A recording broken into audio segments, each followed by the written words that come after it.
sometimes when we come for, let's say, meditation, yeah, or SGC, then it doesn't seem apparent, the connection. It seems like, okay, I just sit long, and then, oh, cannot move. And then when you open your eyes, and then look around, hey, nobody's seeing. Hey, Shifu, close eyes already. Yeah? Or you open your eyes, then Shifu is still look at you, then, and you, oh. So sometimes we may walk away thinking that, oh, so meditation is simply about trying your best to keep still and hoping that Sifu has closed the eyes and then you can move as you want. Yeah. The number one thing is, there's nothing wrong with moving. We're not trying to make you mannequin.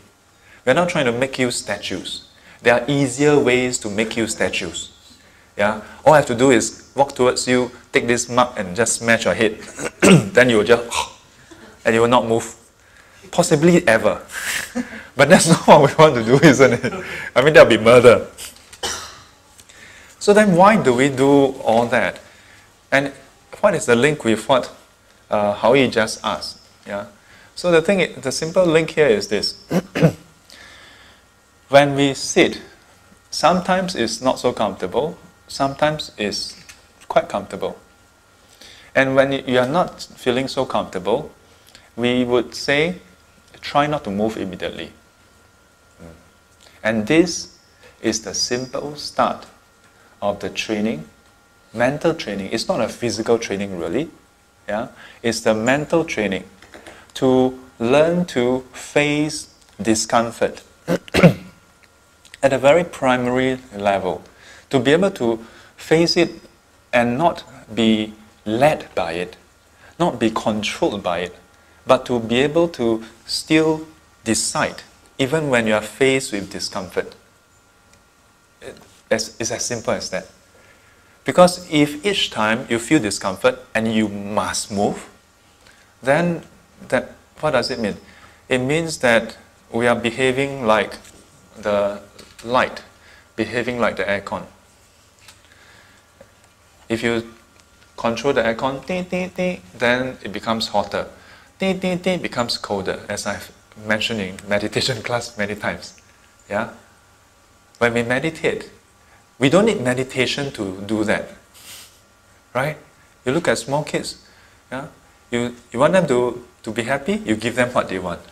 You want them to cry, you give them what they want, then you take it away.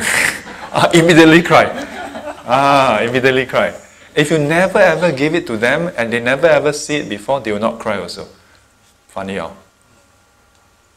So when we come to Buddhism, yeah, come for meditation or Buddhist classes, is to learn this very crucial part of the mental development, that we can still make a decision, that we have the ability to decide even when it is so compelling, even when you feel the urge to move, even when you feel the urge to do this or to do that, even as simple as to just shift, open your eyes. I mean, when we all first started meditation, even 5 minutes, after a few seconds, it's like, don't feel easy, like, not that you are feeling pain, but for most first-time beginner, you just feel like, just look around and see what's going on. And especially when there's a sound, yeah, suddenly someone open the door. Our natural reflex to just turn around. Again, nothing wrong with turning around. Like if you meditate halfway and you hear this sound, okay, doesn't sound real. But if you hear a roar, shouldn't you turn around and check whether there's really a lion or tiger or a dog or something, Yeah? So there's nothing wrong with checking. But it's to be able to decide when to check. Because many times we lose this decision, we lose this ability, such that any time at work, in school, with our friends, our family, anytime someone do something that is disagreeable to us, then we only have one choice. In fact, no choice. We must retaliate. Anytime something unpleasant happens, then we must fight back. But we don't need to learn that. We already know that. Yeah? And look what that has brought us so far. It doesn't bring us peace. It brings us more agitation in the mind. So, is it possible that when we feel an urge to do something, we have a certain emotion arise? Emotions usually compel us to do this or to do that. Sometimes it compels us not to do it. Yeah. Sometimes it compels us to do something. Sometimes it compels us not to do something. Yeah. Like let's say when you are unhappy with someone, yeah, and that someone asks you to do something, then you don't want. What do you want? Yeah. Yeah. I mean, human beings, we are very strange people, you know. Yeah. That's why with automation, efficiency goes up. Because machines, as long as you fill in all the fields in the form, they will process and give you the answer that you need. Yeah. Human beings, today you submit, the person is in good mood, okay. Don't go off, you'll be ready in a while. Tomorrow bad mood, another person come, fill in the same thing, come back in 3 weeks' time. Why 3 weeks? I thought it's 3 days. Chinese New Year. Yeah. But it's not easy. I don't say it's easy. I say it's possible. Possible not in the sense of luck. Possible in the sense that as long as you put in effort, you can gradually build up this ability. That you can, we, not just you, but all of us, can build up this resilience. Yeah? The ability to overcome our emotions and urges. Yeah. Or what some people would call the primal urges, if you will. Okay? Yeah.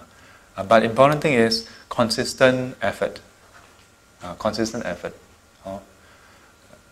For some people, it's as simple as this one statement. Yes, we can have this feeling, we can have that feeling, but we don't have to act upon it. Because sometimes we really feel frustrated, right? How many wives feel like killing their husband? As long as you don't act upon it, it's okay. Right? How many people feel so frustrated with the customer or the boss, you feel like slapping your boss? As long as you don't slap your boss, it's okay. I mean, you're not enlightened yet, right? So you cannot help it if you occasionally have this thought, you want to slap someone, right? Yeah? Just don't act upon it. And as long as you don't act upon it, it stays that way for a while.